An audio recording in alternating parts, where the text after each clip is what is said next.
another episode of Successful Marketing, Sales, and Relationships for Adult Small Business Owners and Entrepreneurs.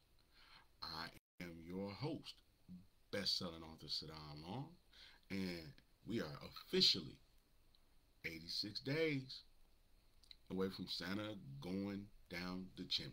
Well, I guess technically 86 days from the day that Jesus was born, depending on who you are. So don't try to beat me up. But either way, we're 86 days away from Christmas. We are officially inside the holiday season. And I just want to know how we're feeling about it. How are we feeling about our sales? How are we feeling about our forecast, what we're going to do? How are we feeling about our leads? How are we feeling about the amount of product that we have on hand? How are we feeling about our staff?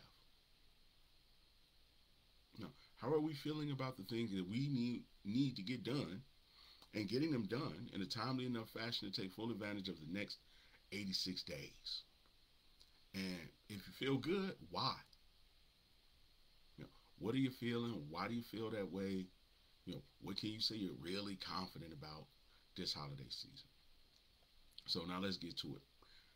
The first thing this holiday season, I've been talking to a lot of people. So first thing that people are asking me is, what is the number one thing you need to focus on this holiday season? Okay.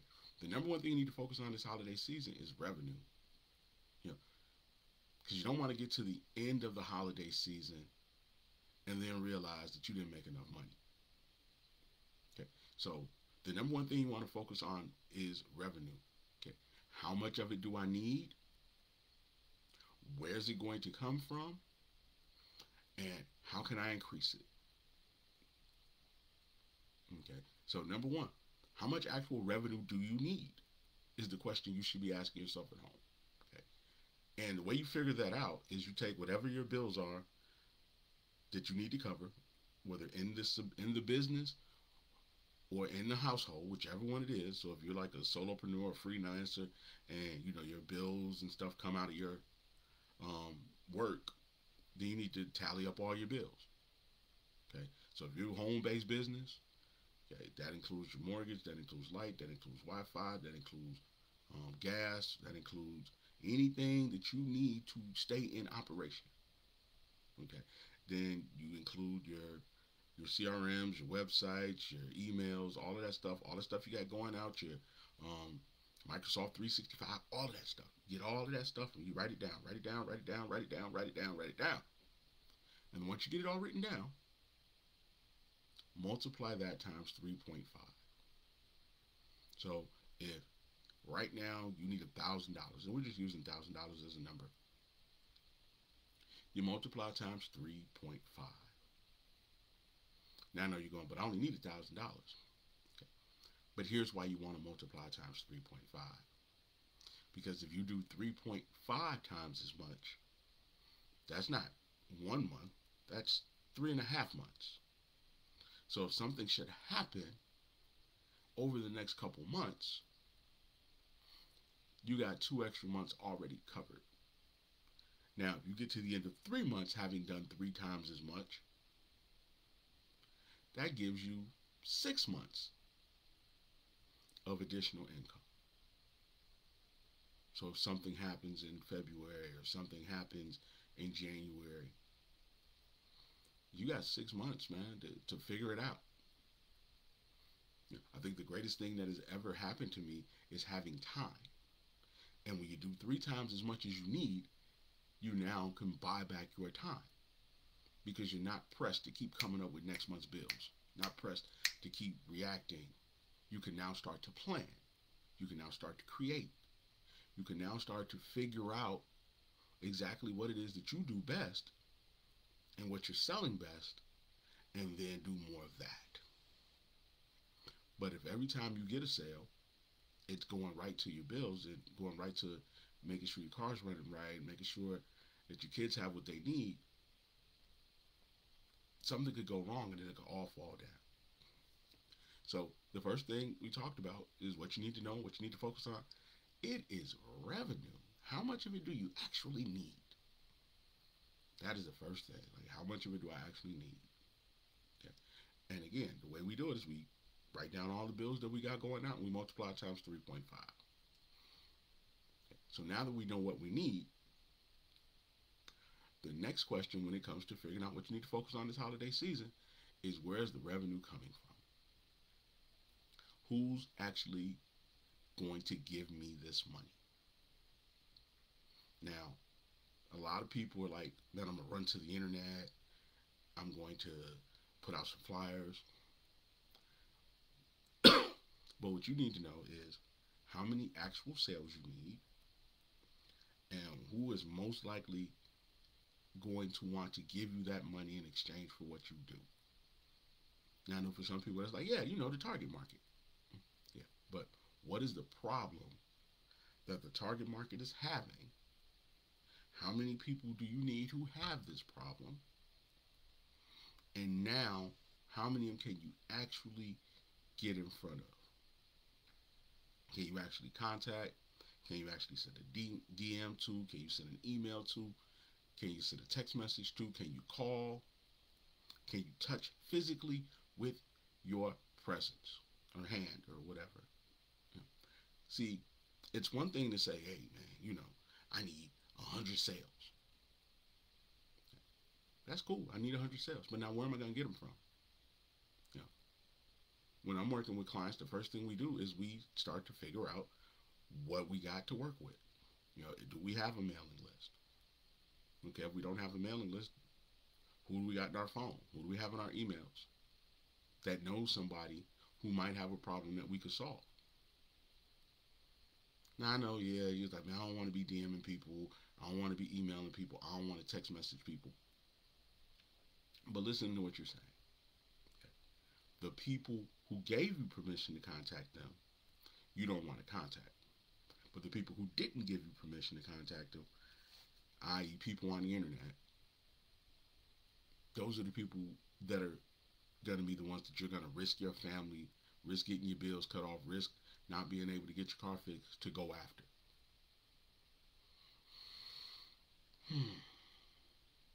Okay. Let's look at it like this. When's the last time somebody who didn't send for you, who wasn't checking for you, who didn't want to be bothered by you, then all of a sudden turned around and decided to open the door to their lives and let you inside what's going on in their house, let you inside what's going on in their head, let you inside what's going on in their life, and then on top of that, give you their personal information? Think about it. When's the last time that happened? When's the last time you opened the door for somebody you weren't expecting and didn't want to see? Well, who are the people that you want to see? The people that can solve your problems. The people that you're checking for, the people you're searching for, the people you're inviting. Somebody who can help you. Again, people like to see me coming. Why? Because I can help them figure out how to make that 3 times. I can help them figure out how to make it easier, faster, simpler. Same thing with you, though. I mean, this isn't a toot my own horn thing. If you know a problem that somebody has, and you could give them a solution that works better than the one they got. If they've been trying to nail a picture with a brick, and you come along with a hammer, they want to see you coming. If they've been trying to lose weight and it's taking too long, and you can help them get the weight off in the next 90 days, they'll be happy to see you coming. If they've been trying to, paint their house, but they're afraid of the ladders, and it's just hard because they don't know where to put the tape at, and you come along and say, hey man, I could do that for you, or I could show you a way to make it easier. They want to see you coming. So before you go chasing strangers, figure out how to solve their problems, and they'll come chasing you. But now the easiest way to get them to chase you is to have testimonials.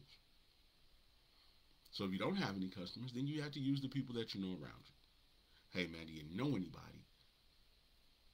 And now you take those people, you get good results for them, and then guess what?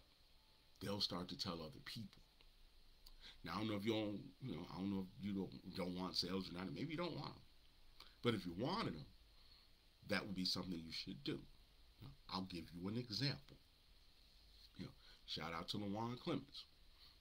He first started the Family Life Center, and it went great. We had some really great conversations, and there were some things that I saw he had opportunities to take advantage of, and I suggested ways that he could do so, and he was really happy with the suggestions and advice that I gave. You know, so that part. So he was really happy with the help I gave him, to the point where he ended up winning an Emmy. Shout out to him. But here's the cool thing. Guys walking around one day, chit chatting with him, and he's like, "Yeah, man, I'm trying to figure out how to get my coaching business going." And what does he do? He says, "Man, you need to call Sadon Long." So now I get a phone call from a guy who I don't even know. And guess what? He wants to work with me because the person that I worked with before has already sold him. It's already told him, "Hey, man, this guy's great. This guy's going to help you out." So there were no questions. There was no nothing. But you have to get the first one. You have to get the result first. So, again, where's the money going to come from? You need a list. All marketing is creating a list or attracting a list or an audience of people who you can help and are interested in getting that help over the next few weeks and or months. That's it. People with a need, who need a solution that you have, that are willing to exchange their money for your solution. That's all marketing is. But if you don't have time to go out chasing strangers on the internet, you just simply use what you have. The people in your phone, the people on your job, the people in your email, the people in your Facebook group, your book group, your church group, whatever. And if the offer is good enough, what you're offering them, like, "Hey, man, I know it's the holiday season. I know we got a lot of seniors around here. So if any of you guys know somebody who needs to get their Christmas decorations put up, needs to get their house, ready for the winter, have them give me a call. I'll send, my guys over there. They'll hang up all the Christmas decorations. They'll put all their summer stuff away, patio equipment, chairs. They'll get all that stuff packed up, covered, so it's all stored away nice and neatly for the winter. And then, if they want, we'll come back right before the summer and the spring, and we'll take it all out again." See, a lot of people right now are looking at me like, "I don't want to do that. I don't care." But for the people who are saying, "Man, that sounds like a good idea," you're probably going to be the people who are successful. People ask me all the time, "Well, what do I think makes business owners successful?" Because I've been around and dealt with a lot of business owners. And my number one takeaway from working with millionaires and people who have millions of dollars is they move fast. They don't always move perfect, but they move fast. If the idea is good, they move to make it happen. You say, "Hey, man, I want to write a book."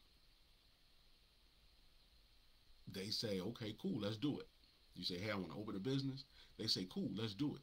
And they get to doing whatever it is that they need to do to turn something that's a thought into something monetizable. That's my experience. When somebody calls me, they're not waiting around like, "Oh, I want to work with you in about 6 months." They're like, "Man, can you start tomorrow? Can we send an email out tonight? Okay. Oh, all you need is the money? Cool. Here's the money, because I need the email sent. Hey, can you look at my website? Can you get it optimized today? Here's the money." Because there's a time that you have to realize that, hey, the world's not waiting on you. The world's not waiting on you. People are going to get a solution. They just might not get it from you. People are going to get married. They just might not marry you. People are going to be successful. You just might not get to go on the ride. And when you look at it from that standpoint, you start to realize, man, I need to move faster. I don't have 3 or 4 weeks to consider whether or not something is a good idea or not. I put it through a filter, like, okay, how does this help me? How does it help my customer? Is it something that we could do? Yes, yes, yes. Okay. If we do it, what else? They're going to impact our business. Is it going to impact it in a positive way? Okay. What's the opportunity to make more money doing it over the next 9, 10 months? Okay, good idea. Boom, let's go. It's a filter. You know, for me, okay, what's the problem that these people are having? Like right now we're running Beat Black Friday, which is on the second. Running Beat Black Friday.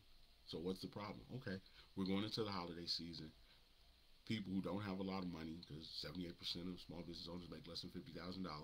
So people who don't have a lot of money are going to be competing against people who do. They're going to be competing because you're competing for customers. Now, what are the advantages that I could help a small business owner get? Well, if I told them how to start early and I told them how to get to the customer first, then they could at least get their cut off the top. Because if they wait to the end, those same people are going to have less money to spend, going to be really particular where and with who they spend it, and you might get left out. And if you got to the end of the Christmas season and you didn't make as much money as you thought you should or that you needed, I mean, what would you regret most? Would you regret not reaching out to people? Would you regret not sending enough text messages? Would you regret not making enough phone calls? What would you regret?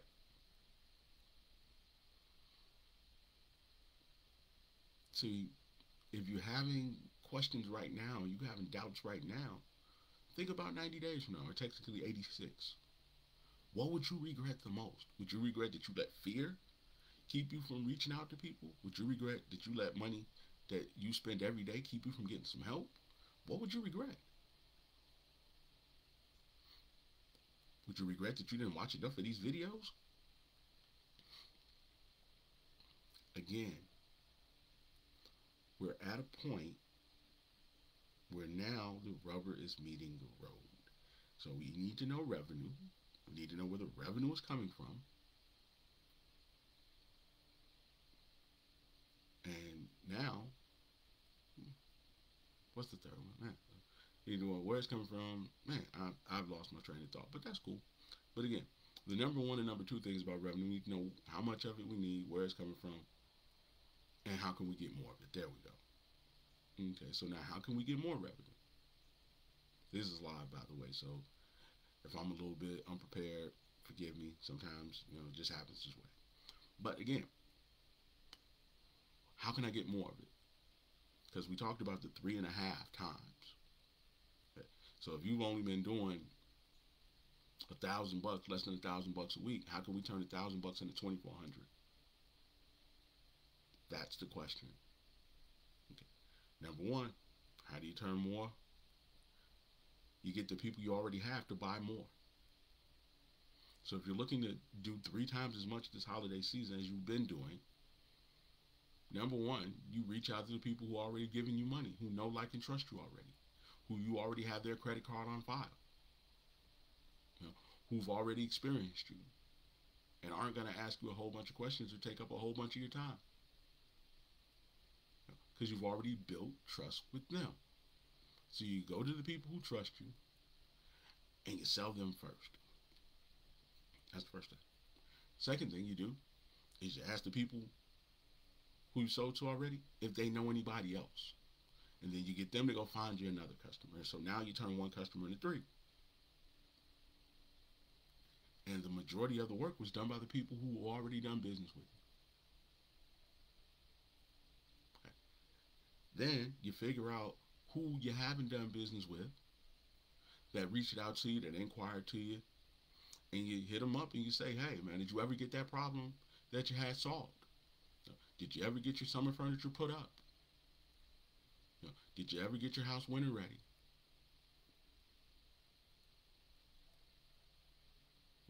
And then the people that you started with, and maybe they fell off, you go back to them and say, hey, man, have you given up on whatever it is? Have you given up on losing weight? Have you given up on writing a book? Have you given up on, the thing? Have you started is one version. Have you given up is another. Two different ones. So you reach out to those people. So now you start stacking good strategies on top of good strategies. I went back to people who know, like, and trust me.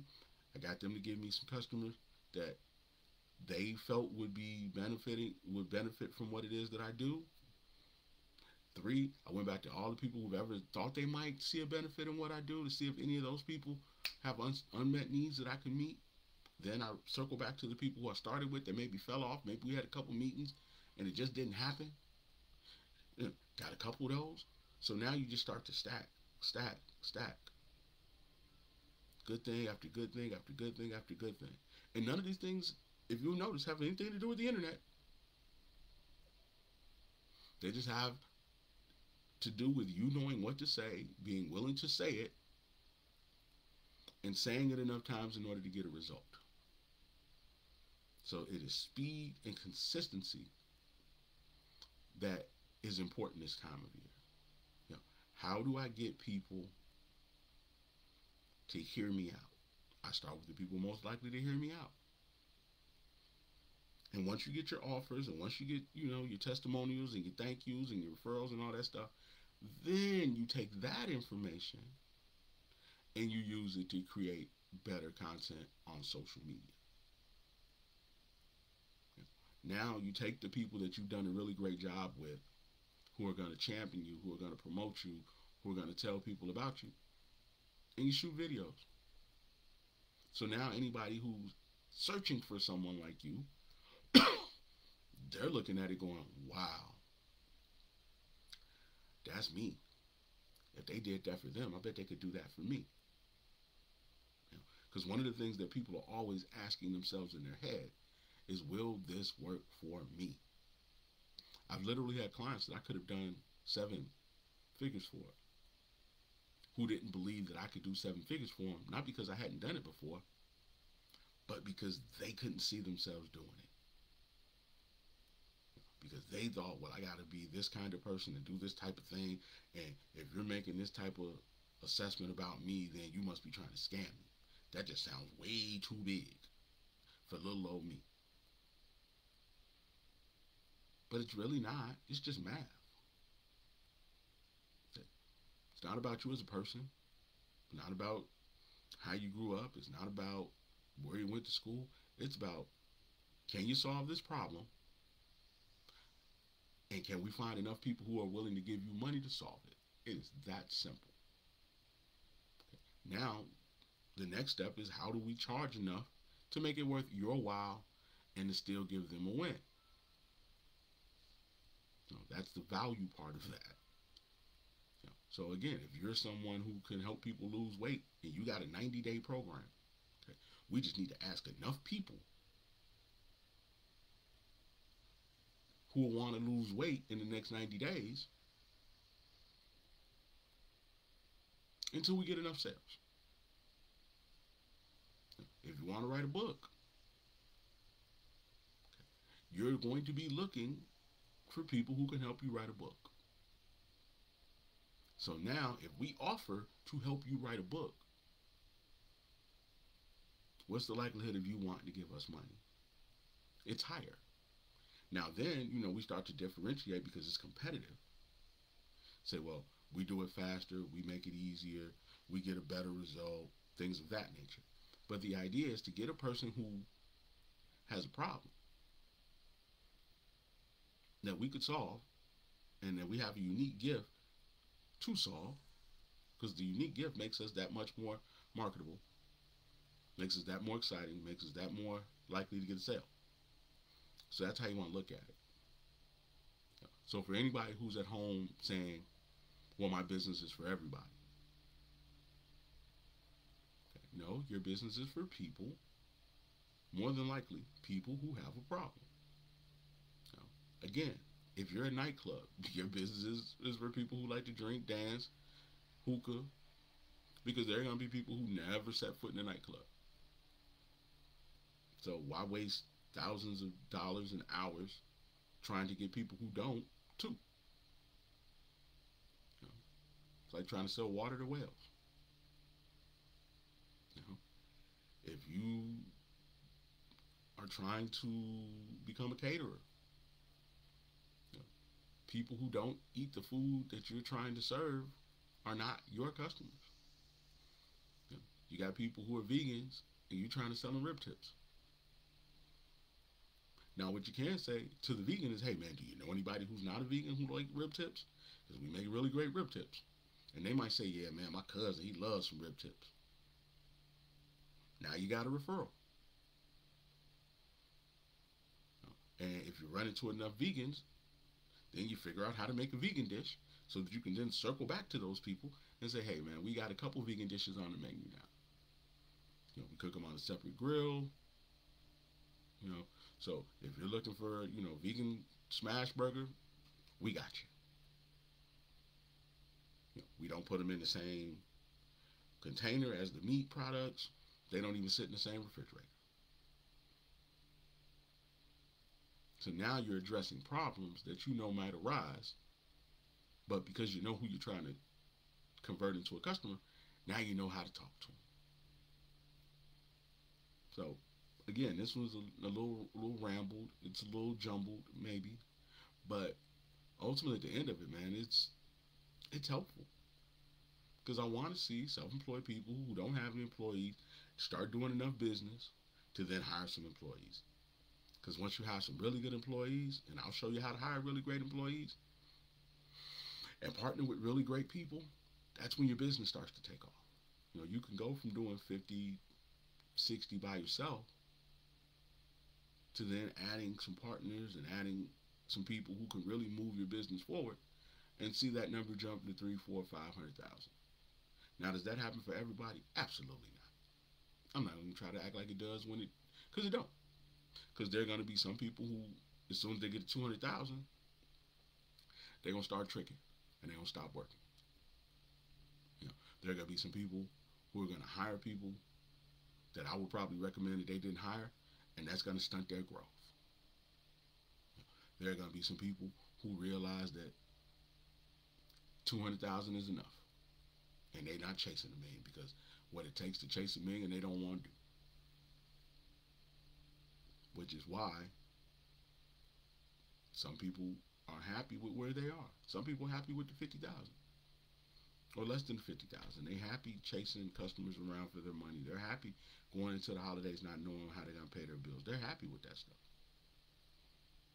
And if they are, I'm cool with that too.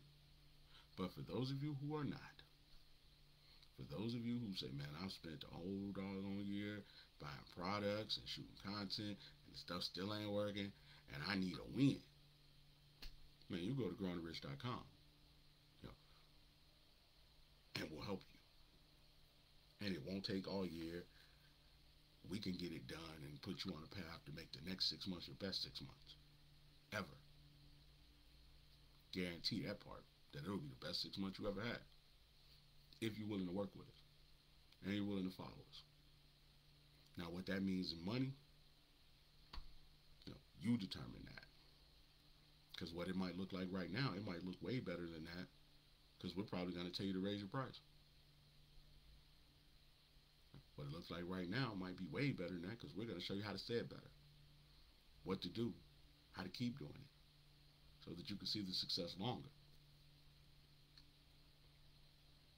But I said this was going to be a quick one. We had 28 minutes. We got 86 days. It's already 15 minutes to 9. And hey, man, have a great day. Again, 86 days. If you don't have a plan in place, ask yourself, how would I feel if I got to the end and I didn't get the amount of sales that I wanted? You know, what would be the thing that I regretted? And if it's not getting some help, then get some help. As always, man, it's your business big bro, Sadon Long, a.k.a. the most dangerous man in marketing, a.k.a. Mr. Better Than You 401k, telling you he loves you, and I'm out.